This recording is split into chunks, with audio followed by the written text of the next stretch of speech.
سرکار کی ولادت پر، سرکار کی آمد پر مبارکباد پیش کرنا، جلسہ میلاد کا انعقاد کرنا، پھر مبارکباد دینا، یہ تو انبیاء و مرسلین کی سنت ہے، یہ تو انبیاء کی سنت ہے۔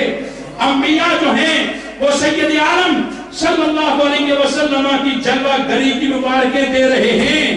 اور پھر یہ یاد رکھیے گا کہ آپ اس محفل کو سجائے ہوئے، یہ محفل وہ محفل ہے، میں نے دوران خطبہ میں یہ کہا تھا کہ جن کی محفل ہے وہ محفل میں ضرور آتے ہیں۔ سرکار کے میلاد کو پڑھتا جاؤں بڑا ٹائم چاہیے۔ ابھی جو ہے کہ سیدہ طیبہ طاہرہ کی باتیں ہو رہی ہیں کہ سیدہ ارشاد فرماتی ہیں جب وہ وقت قریب آیا، آپ نے سنا ہے، لیکن برکت کے لیے یہ دہرا رہا ہوں، اور پھر یہ تھوڑا سا ٹائم لوں گا کہ جو مناتا ہے اس کے لیے انعام کیا ہوتا ہے۔ کہ سیدہ فرماتی ہیں کہ تنہا دی اچانک ایک پیالہ پیش کیا گیا، پی لو، پی لیا، گھبراہٹ دور ہو گئی، تنہا دی اچانک جو ہے لمبے قد والی عورتیں نظر آئیں۔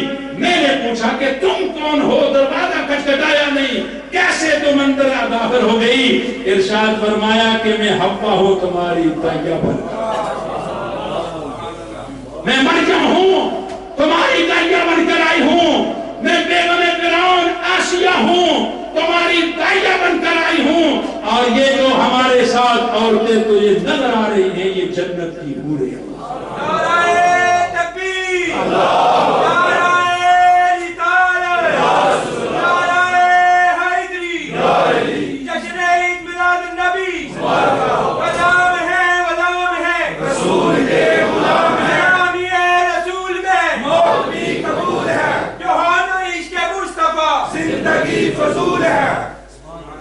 سیدہ یہ بہاریں دیکھ رہی ہیں اور اب اس نور کی جلوہ گری ہو رہی ہے۔ سیدہ ارشاد فرماتی خارج منی نور، مجھ سے نور خارج ہوا، ضاءت لہا قصور الشام، اس وقت شام کے محلات روشن ہو گئے۔ مکہ میں بیٹھ کر سیدہ اپنے شام کے محلات کو دیکھ رہی ہے۔ باتیں بڑی ہیں، کیونکہ کہہ رہا ہوں کہ اختصار پہلے ٹائم کافی بیت چکا ہے، بڑی محبت کے ساتھ آپ بیٹھے ہوئے ہیں، تو میں یہ چاہتا ہوں کہ محبت کے ساتھ بیٹھے ہیں، محبت اور پیار ہی لے کر، چاشنی ہی لے کر جائیں۔ تو عرض سرکار کے میلاد کی باتیں ہیں۔ سیدہ ارشاد فرماتی ہیں کہ مجھ سے نور خارج ہوا، اب یہ نور خارج ہوا اور کیا ہوا کہ مکحول ہیں، کاجل لگا ہوا ہے، زلفیں سب کیسے کہتے ہو؟ سرکار کے میلاد کی طرف تم توجہ تو دو، سارے مسائل کا حل مل جاتا ہے، صرف اتنی بات سمجھ لو، آنا بشر کی رت لگانے والوں تم آؤ، جگہ قلیل ہو جائے، لیکن اللہ کے پیارے پیغمبر تشریف لائے، ساری زمین پاک ہو جائے۔ حضور کا قدم پاک لگا ہے۔ بخاری شریف کی یہ حدیث ہے جو الارض مسجدہ، کہ اللہ نے میرے لیے ساری زمین کو مسجد بنا دیا ہے۔ سرکار کی جلوہ گری ہوئی ہے تو زمین کو پاک کیا گیا ہے۔ پہلے جو ہے شریعتوں کو دیکھ لو، مخصوص جگہ تھی نمازت کے لیے، لیکن حضور کا صدقہ ہے سرکار تشریف لائے، لیکن سرکار نے تشریف لاتے ہی سب سے جو پہلا کام کیا ہے، امت اگر اس کا شکریہ پوری زندگی ادا کرتی رہے، زندگیاں ختم ہو جائیں گی، سرکار کا شکریہ ادا نہیں ہو سکتا۔ یہ تو چاند ہم گھڑیاں بیٹھتے ہیں، یہ بھی سرکار کا کرم ہے کہ سرکار نے اپنے خاص غلاموں میں ہمیں رکھا ہے۔ یہ ہم اس بات کا بھی شکر ادا کرتے ہیں، پوری زندگی کوئی شکریہ ادا کرتا رہے تو آقا کریم کے سجدے کا شکریہ ادا نہیں کر سکتا کہ حضور آئے۔ حضرت صفیہ رضی اللہ تعالیٰ عنہا سرکار کی پھوپھی جان ارشاد فرماتی ہیں کہ میں نے دیکھا کہ سرکار آئے تو سرکار نے سب سے جو پہلا کام کیا وہ یہ تھا کہ اپنی جبین ادھر کو زمین پر رکھا، سر سجدے میں رکھ کر اللہ کی بارگاہ میں یہ التجا کی، رب ہب لی امتی، رب ہب لی امتی۔ سرکار آئے اپنی امت کو یاد کریں، سرکار معراج پر جائیں، یا اللہ میری امت، سرکار اس دنیا سے جانے لگے، یا اللہ میری امت، ہر لمحہ سرکار اپنی امت کو یاد کرے تو امتی کا کوئی حق نہیں ہے کہ سرکار کو سلامی پیش کرے۔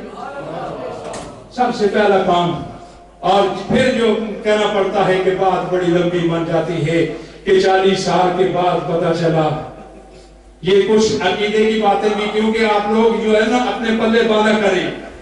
کل ایک کوئی آدمی آپ سے سوال کر دیتا ہے تو آپ کو پتہ ہونا چاہیے کہ ہم نے 2 گھنٹے 4 گھنٹے جو ہے وہاں پر گزارے ہیں، تو اگر کوئی ایک سوال کرتا ہے تو ہمارے بچے کو پتہ ہونا چاہیے، ہمارا بچہ یہ سوال کر سکتا ہے کہ تو کہتا ہے کہ 40 سال کے بعد سرکار کو پتہ چلا ہے کہ میں اللہ کا پیغمبر ہوں، تو سرکار نے جب آتے ہی جلوہ گر ہوتے ہی سر سجدے میں رکھا اور سجدے میں جا کر اللہ کی بارگاہ میں یہ التجا کی، رب ہب لی امتی، یا اللہ میری امت۔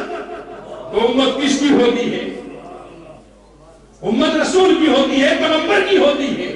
تو سرکار تو اس وقت یہ تو بعد کی باتیں ہیں، حضور فرماتے ہیں مجھے اس وقت کا بھی پتا ہے کہ میں نبی تھا۔ متا واجبت لکن نبوت یا رسول اللہ، یا رسول اللہ کب سے ثابت ہے؟ ارشاد فرمایا آدم علیہ السلام کا بھی پتلا بھی نہیں بنا تھا، میں اس وقت بھی نبی تھا۔ تو یہ باتیں جو ہے ضمن ہے، تو اختصار کر رہا ہوں۔ اب آخری باتیں کہ کچھ خوشخبری اس خوش نصیب کے لیے جو میرے آقا کریم کے جشن کی محفل کو سجاتا ہے۔ کہتے ہیں حضور کے دور میں حضور کے دور کی بات کر رہا ہوں، حضرت عبداللہ بن عباس رضی اللہ تعالیٰ عنہ گھر میں محفل سجائی ہے، سرکار تشریف لائے تو سرکار نے ارشاد فرمایا اے عبداللہ تمہارے لیے میری شفاعت واجب ہو گئی۔ یا رسول اللہ کس لیے؟ ارشاد فرمایا تو نے میری محفل میلاد کو سجایا، محفل میلاد کو سجایا ہے۔ حضرت ابو درداء رضی اللہ تعالیٰ ارشاد فرماتے ہیں حضور کی بارگاہ میں حاضر ہوا، کچھ کام تھا، حاضری کے بعد میں نے اجازت طلب کی، ارشاد فرمایا کوئی کام تو نہیں ہے؟ نہیں یا رسول اللہ۔ ارشاد فرمایا پھر آؤ میرے ساتھ مدینہ کی گلیوں میں چلیں۔ حضرت ابو درداء رضی اللہ تعالیٰ ارشاد فرماتے ہیں کہ سرکار لے کر مجھے چلتے چلتے حضرت عامر انصاری رضی اللہ تعالیٰ عنہ کے گھر ہم پہنچ گئے تو سید عالم صلی اللہ علیہ وسلم نے دیکھا کہ حضرت عامر انصاری نے اپنے بیٹوں کو بٹھایا ہوا ہے، بچوں کو بٹھایا ہوا ہے، گھر والوں کو بٹھایا ہوا ہے، سرکار کا میلاد پڑھ رہے ہیں، اوصاف جمیلہ کا تذکرہ ہو رہا ہے۔ تو سرکار نے ارشاد فرمایا عامر تمہیں مبارک ہو۔ عرض کی یا رسول اللہ صلی اللہ علیہ وسلم کس چیز کی مبارک ہے؟ تو سرکار نے ارشاد فرمایا تو نے میری محفل کو سجایا ہے، اللہ نے تیرے لیے رحمت کے دروازوں کو کھول دیا، تیرے لیے اللہ کے فرشتے بخشش کی دعائیں مانگ رہے ہیں۔ تو صحابی رسول عرض کرتے یا رسول اللہ صلی اللہ علیہ وسلم کیا یہ جو ہے انعام صرف میرے ہی لیے ہے؟ تو سرکار نے ارشاد فرمایا پیارے صحابی یہ انعام تیرے لیے صرف نہیں ہے، من فعل ذالک جو بھی یہ عمل کرے گا اس کے لیے میرے رب کا یہی انعام ہوگا۔ اور جہاں پر ذکر سرکار ہوتا ہے حضور کی جلوہ گری ہوتی ہے، حضور کی محفل سجی ہے، مصر کا شہر ہے، ایک عاشق کے گھر میں سجی ہے، اس کے پڑوس میں ایک یہودی کا گھر ہے، یہودن اپنے خامن سے پوچھتی ہے کہ یہ مسلمان جو ہے ہر سال بڑا خرچ کرتا ہے، اس کی وجہ کیا ہے؟ اس بات کو حضرت علامہ جلال الدین سیوطی رحمت اللہ علیہ نے جامع الجوامع میں نقل کیا ہے۔ تو وہ یہودی کہنے لگا کہ مسلمان ہے، ہر سال یہ اپنے محبوب کی ولادت کی محفل کو سجاتا ہے، کیا وہ آتے ہیں؟ وہ کہنے لگا یہ تو اسے پتا ہے، وہ جانتا ہے۔ اب اس یہودن کے دل میں یہ خیال آ گیا کہ جن کی محفل ہوتی ہے وہ محفل میں آتے ہوں گے، چنانچہ اسی خیال میں وہ سو جاتی ہے، قسمت جاگ جاتی ہے۔ ایک کیسٹ چل گئی، کیا دیکھتی ہے کہ ایک نورانی ہستی ہے، اس کے ساتھ نورانی مخلوق ہے، وہ آ رہے ہیں، چلتے چلتے وہ سیدھے اس مسلمان کے گھر میں پہنچ جاتے ہیں. یہ دیکھ رہی ہے، منظر دیکھ رہی ہے، محفل ہوئی، محفل اختتام پذیر ہوئی. جب وہی ہستی نکلنے لگی، پہلے ایک بزرگ آئے سامنے، وہ کہنے لگی کہ مجھے یہ بتاؤ کہ جو یہ سب سے آگے بزرگ تھے یہ کون ہیں اور یہ کیوں تشریف لائے تھے؟ وہ اللہ کے بندے کہنے لگے کہ یہ نبی آخر الزمان صلی اللہ علیہ وسلم ہیں. اور عاشق نے محفل سجائی ہے، اپنے عاشق کے گھر میں جلوہ گر ہوئے ہیں. یہ ساتھ کون تھا؟ یہ فرشتوں کی جماعت تھی. وہ کہنے لگی کہ کیا میں تمہارے پیغمبر کو سلام کروں تو وہ اس کا جواب دیں گے؟ یہ خواب کی بات ہے. تو وہ اللہ کا بندہ کہنے لگا تو سلام کی باتیں کر رہی ہے، یہ پیغمبر وہ ہستی ہے کہ لوگ گالیاں دیتے ہیں، یہ دعائیں دیتے ہیں. لوگ پتھر مارتے ہیں، ان کو دعائیں دیتے ہیں. تو سلام کی بات کر رہی ہے. چنانچہ اگر تو سلام کرے گی تو یہ تو کریم آقا ہے، سرکار جلوہ گر ہوئے، قریب آئے، سلام پیش کیا. سرکار نے جواب دیا. وہ کہنے لگی حضور آپ یہاں کیسے آئے؟ ارشاد فرمایا میرے غلام نے میری محفل کو سجایا ہے، غلام کے گھر جلوہ گر ہوا ہوں. جب یہ بات سنی فوراً وہ سرکار کے قدموں پر پڑ گئی کہ یا رسول اللہ مجھے بھی اپنی غلامی میں قبول کیجئے. لا الہ الا اللہ محمد رسول اللہ قدموں میں پڑتی ہے. یہ سارا خواب کا منظر ہے.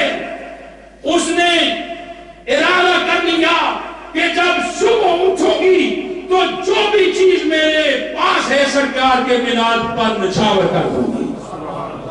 صبح اٹھتی ہے، بڑی خوش ہے. اس کے خامن نے دیکھا کہ بڑی خوش ہے. وہ کہنے لگا کہ آج بہت تم خوش نظر آ رہی ہو. وہ کہنے لگی کہ زندگی کا حاصل مل گیا. کیا ہوا؟ وہ کہنے لگی کہ آج آقا کریم کی جلوہ گری ہوئی، میں نے اسلام قبول کر لیا ہے. اب میں نے ارادہ کر لیا ہے کہ میں جو کچھ میرے پاس ہے سرکار کے میلاد پر قربان کر دوں گی. وہ کہنے لگا پھر مجھے بھی اس کے ساتھ شامل کر لو، پھر مجھے بھی اس کے ساتھ شامل کر لو. وہ کہنے لگی کہ تو یہودی ہے، میں مسلمان ہو چکی ہوں، تو یہودی ہے. جب اس نے یہ کہا کہ تو یہودی ہے، وہ کہنے لگا خبردار آپ مجھے یہودی نہیں کہنا.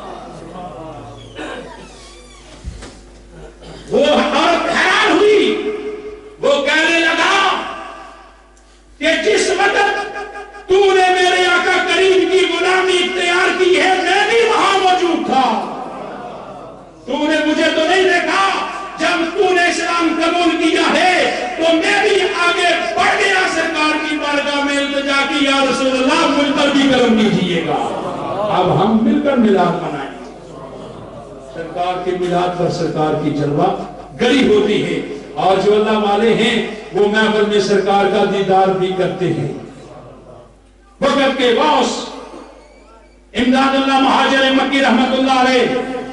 اور یہ آخری بات سن لیجئے گا، بڑے پیار کی بات ہے.